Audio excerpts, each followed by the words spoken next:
Compounder का काम क्या होता है देखने का कि डॉक्टर ने जिस ब्रांड का लिखा है वही ब्रांड की दवाई पेशेंट खरीदे। अगर मैंने सब्स्टिट्यूट कर दिया, अच्छा हर डॉक्टर ये बोलता है कि दवाई खरीदने के बाद आके दिखा के जाना, कारण उनका परसेंटेज बढ़ा हुआ है फलाने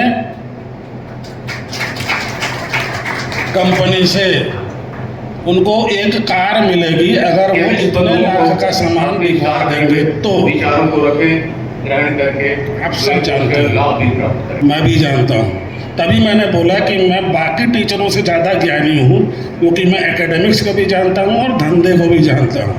परंतु नाम मिलेगा कि भाई उसी दुकान में जाना, वहाँ पे जो फार्मासिस्ट बैठता है या बैठती है वो सबसे सही तरीके से आपको दवाइयाँ देती है, समझाती है या समझाता है खाना खाने के बाद। कारण वो लाइपोफिलिक होता है। लाइपोफिलिक मतलब वो तैलीय वस्तु में डिसॉल्व होता है। तो ये सब चीज़ें आप कहाँ से सीखोगे? जब आप क्लासेस रेगुलर अटेंड करोगे, क्योंकि यही सब चीज़ है जो दवाई का जो इफ़ेक्ट है उसको बढ़ाता है। अगर आप इस प्रकार की काउंसलिंग करके, आप देखिएगा इसमें जब आप काउंसलिंग करते हो, ठीक है, एक आदमी भाग जाएगा, दो डॉक्टर भाग जाएगा, तीसरा आदमी भाग जाएगा, परंतु जो आदमी आपके साथ जुड़ेगा वो ज़िंदगी भर के लिए जुड़ेगा, क्योंकि उसको यह अनुभव होगा कि आपने जो प्रेस्क्रिप्शन रीड करके उनको दवाइयाँ दी हैं उसका इफ़ेक्ट उसके ऊपर पॉजिटिव हुआ है। पेशेंट घूम के उस कंपाउंडर के पास ना जाए, उसको यह आश्वासन रहे कि इसने मुझे जो दवाइयाँ दी हैं they are rational, they are effective and they will bring improvement in my health system. That is how you will prove yourself to be health care system. आज हम तीसरे नंबर पे हैं। पहले नंबर पे फिजिशियन है, मैं उनको डॉक्टर नहीं बोलूँगा क्योंकि विदेशों में फिजिशियन का चलन है, प्रैक्टिसिंग फिजिशियन। दूसरे है अभी जो कि नर्सेज तीसरे नंबर पे हम आ रहे हैं, जबकि हमारा नर्सिंग प्रोफेशन के पहले लाभ भी प्राप्त करें। नर्सिंग प्रोफेशन की काम अलग है, हमारा काम अलग है। हम सबसे ज़्यादा हेल्थ के बारे में जानते हैं, हम सबसे ज़्यादा पॉजिटिव हेल्थ के बारे में जानते हैं, हम सबसे ज़्यादा प्रिवेंटिव हेल्थ के बारे में जानते हैं। तो जो प्रिवेंटिव है, पॉजिटिव है, उसको आप जितना काउंसलिंग कर सकते हैं कंटिन्यूसली चालू रखना है। आपको नए नए जो टेक्नोलॉजी आ रही है उसके बारे में सीखना है। Basic and new requirement for medical store. मैं सबसे इसके पहले मेरे जो पूर्व प्रवक्ता थे राय साहब ने एक बहुत बढ़िया एक ऐसा पॉइंट आपके सामने लाया है जो आने वाले समय में हमारे लिए बहुत चैलेंजिंग होगा। एंटीबायोटिक रेजिस्टेंस, इसमें हमारी क्या भूमिका हो सकती है, उन्होंने वो भी समझाया कि हमको क्वालिफाइड डॉक्टर के प्रिस्क्रिप्शन पे ही एंटीबायोटिक दवा देनी है। सेकंड, उसके ने जो डोज प्रिस्क्राइब की है उस डोज को लेने के लिए हमको पेशेंट को समझाना है। ये ज्वलंत मुद्दा रहेगा आने वाले, क्योंकि WHO कहता है कि 5 से 10 सालों में मैक्सिमम एंटीबायोटिक काम करना बंद कर देगी, है ना। तो इस पर आप लोग की सहभागिता समाज के लिए बहुत आवश्यक है। इनका मुद्दा कोई भी आता है तो उसे गवर्नमेंट को रेगुलेट करना पड़ता है, और यदि मेडिसिन की बात करें तो उसको रेगुलेट करना हमें और आवश्यक है। क्यों? क्योंकि आप कोई भी चीज़ मार्केट में परचेस करना जाएंगे, टीवी, फ्रिज, खाने की कोई भी वस्तु, उसका डिसाइड कौन करता है? आप डिसाइड करते हैं कि मुझे ये वस्तु इस प्राइस में मिल रही है, इसकी ये क्वालिटी है लगभग, मैं इसको परचेस करूँगा। लेकिन मेडिसिन के फील्ड में डॉक्टर डिसाइड कर रहा है आपके लिए, आपको क्या लेना है वो किसके द्वारा डिसाइड हो रहा है? डॉक्टर के द्वारा। तो यहाँ रेगुलेशन और मस्ट है ना। तो मैं इसी सिलसिले में हमारे जो रूल्स 64 में सारी रिक्वायरमेंट दी गई है कि आपको क्या क्या फुलफिल करना है, उस कंडीशन में आपको लाइसेंस मिलेगा, मेडिकल लाइसेंस। 65 में ये दिया है कि कंडीशन ऑफ लाइसेंस, मतलब आपको लाइसेंस मिलने के बाद मेडिकल स्टोर संचालित करने के लिए आपको किन किन नियमों का पालन करना है। और 66 में लाइसेंसिंग अथॉरिटी को ये और है कि वो उल्लंघन पाए जाने पर क्या क्या सजा के प्रावधान है, क्या क्या सस्पेंशन, कैंसिलेशन जो भी है उसके क्या प्रावधान है, ये बताना चाहूँगा। सबसे पहले हम आते हैं कि रिक्वायरमेंट क्या है किसी भी मेडिकल स्टोर। हम जनरली अभी यहाँ ज़्यादातर रिटेल केमिस्ट यदि मेडिसिन यदि आप सेल करते हैं तो आपको अलग से कवर्ड एंड की रखना है ना, से लॉक एंड की व्यवस्था अलग से करनी पड़ेगी, है ना। तो इस तरीके से 65-15 हो गया। इसी तरह से 65-16 में ये प्रावधान है कि आपको अपने दुकान में इंस्पेक्शन बुक रखनी है ना। आपको हर जब भी ड्रग इंस्पेक्टर आता है और इंस्पेक्शन बुक मांगता है तो आपको वो चीज़ आपको प्रोवाइड करनी है, ठीक है। किसी भी मेडिसिन को आपको उसके एक्सपायरी डेट के बाद किसी भी कंडीशन में आपको सेल नहीं करनी है।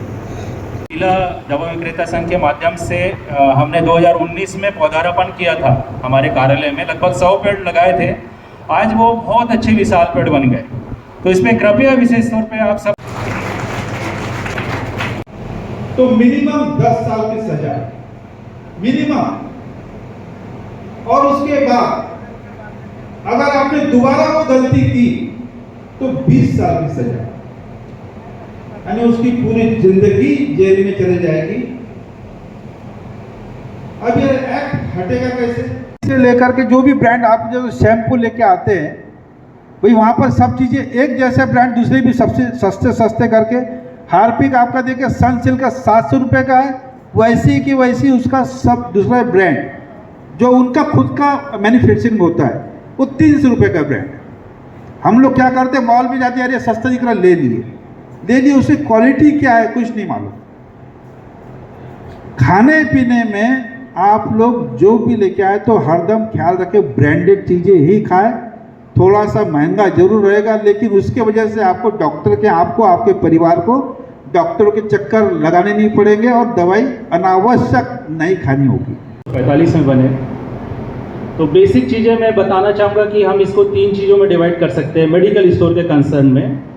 एक, मेडिकल स्टोर लाइसेंस लेने के लिए हमको क्या क्या रिक्वायरमेंट है।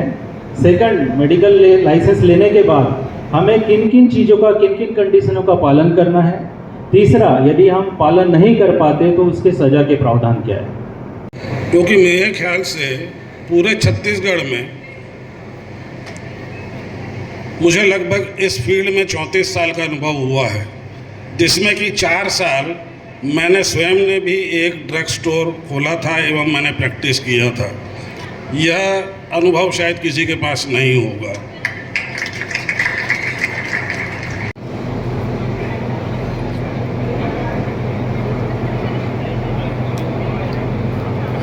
लोग आ जाइए, आपके जो है स्वागत के लिए हर एक क्लासिफाइड विषय पे जो है वो आपके सामने अपनी बातों को रखेंगे। फार्मास्यूटिकल कंपनी आई है और कई मेडिकल डिवाइस की भी कंपनी आ रही है। भारतवर्ष 2030 तक करीब 75 लाख ट्रिलियन डॉलर की बिजनेस करने वाली है। उसमें हम और आप मिलकर ही करेंगे। तो जो नए रेगुलेशंस आ रहे हैं उसको सीखना बहुत ज़रूरी है और उसको सीखने का एक बहुत बड़ा माध्यम है ये कार्यशाला। ये कार्यशैली इसी प्रकार से हमेशा बनाए रहे और बहुत सारे कार्यक्रम किया जाना है, क्योंकि मैं देख रहा हूँ फार्मेसी एक्ट में या ड्रग एंड कॉस्मेटिक एक्ट में नए प्रतिदिन अमेंडमेंट्स आ रहे हैं जिसकी जानकारी हमको और आपको सबको होना है। जी है कि नहीं? मेरे ख्याल से विलम्ब हो चुका है कार्यक्रम, तो थोड़ा सा बैटरी डाउन थोड़ी हुई है। तो डॉक्टर चंचल कौर भी आपकी प्रतिनिधित्व कर रही है, बहुत कई कार्यों पे आपके भी प्रतिनिधित्व है हमारी काउंसिल में। किसी कारण से डॉक्टर चंचल कौर नहीं आ पाई है, लेकिन ये मेरी जिम्मेदारी है कि हमारे साथी, मतलब मैं खुद हूँ, मैं एक फार्मासिस्ट हूँ और हम लोग को एजुकेट किया जाए। इस कड़ी के आज मेरे ख्याल तीसरा कार्यशाला इस प्रकार के सभी जिलों में किया जाना है। इसके लिए पूरा आप लोग काउंसिल बधाई के पात्र है। पहला जब चुनाव आता था तब, दूसरा मेरा रजिस्ट्रेशन का नवीनीकरण होता था तब। ये लोग कुछ चाहता हुए चेहरों को, इन चेहरों की वजह से आज हम लोग इकट्ठा हो पाए हैं और ये बहुत प्रशिक्षित कार्यक्रम था। बहुत पहले किया जाना था काउंसिल को, लेकिन किसी कारणों से नहीं हो पाया। पर आप लोग को मैं धन्यवाद देता हूँ कि आप लोगों ने एक प्रक्रिया प्रारंभ किया, एक कार्यशाला प्रारंभ किया। कार्यक्रम को वो इस जिले में कराएं, क्योंकि ये जिला जो है उनका जिला है, उनका जन्म स्थान है ये। तो बहुत बहुत धन्यवाद राहुल तिवारी भैया, आपने एक बहुत अच्छी बातें रखी यहाँ पर। अब इसके बाद में हमारे अंधकार को दूर करे और ज्ञान रूपी प्रकाश को फैलाए। इन्हीं प्रार्थना के साथ मैं आप लोगों को स्वागत वंदन अभिनंदन करते हुए बताना चाहूँगा कि Chhattisgarh state pharmacy council Chhattisgarh के सभी जिलों में, छत्तीसगढ़ के सभी रजिस्टर्ड फार्मासिस्ट केमिस्ट भाइयों, इनके ज्ञान के उन्नयन और जो नए नए अपडेट होते रहते हैं, उसके लिए इन सबको समय समय में कार्यशाला के माध्यम से, अपने स्पीकर्स के माध्यम से अपडेट करने के लिए जानकारियाँ एक कार्यशाला के माध्यम से पहुँचाते रहे। फार्मासिस्ट बंधु यहाँ मौजूद हैं, तो समय की गरिमा को देखते हुए सबका नाम न लेके छाता तो सबको हूँ, नाम सबका जानता हूँ सभी साथियों का, लेकिन समय जी, विवेक भाई, अखिल मेमन जी, रोहित सिन्हा जी, अविनाश अग्रवाल जी, आदरणीय कार्यशाला में उपस्थित छत्तीसगढ़ फार्मेसी काउंसिल के सम्मानित अध्यक्ष मेरे बड़े भाई आदरणीय अरुण कुमार मिश्रा जी, इस कार्यक्रम में उपस्थित आदरणीय रजिस्ट्रार साहब अश्वनी गुर्देकर जी, सम्मानित जो यहाँ स्पीकर के रूप में भी को यह कार्यक्रम में निश्चित तौर पे यह कार्यशाला निश्चित तौर पे उपस्थित सभी साथियों के लिए लाभकारी रहेगा, ऐसा मैं विश्वास करता हूं। उपाध्यक्ष Rahul Tiwari ji, state pharmacy council के इस कार्यक्रम संस्कार सिटी कॉलेज ऑफ फार्मेसी के फार्मेसी ज्ञान के उन्नयन हेतु एक दिवसीय कार्यशाला में अध्यक्ष आसनदी पर विराजमान Shri Arun Mishra ji, registrar Chhattisgarh pharmacy council Shri Gurdekar ji, Ashwani Gurdekar ji, बड़े ही स्वागत कड़ी को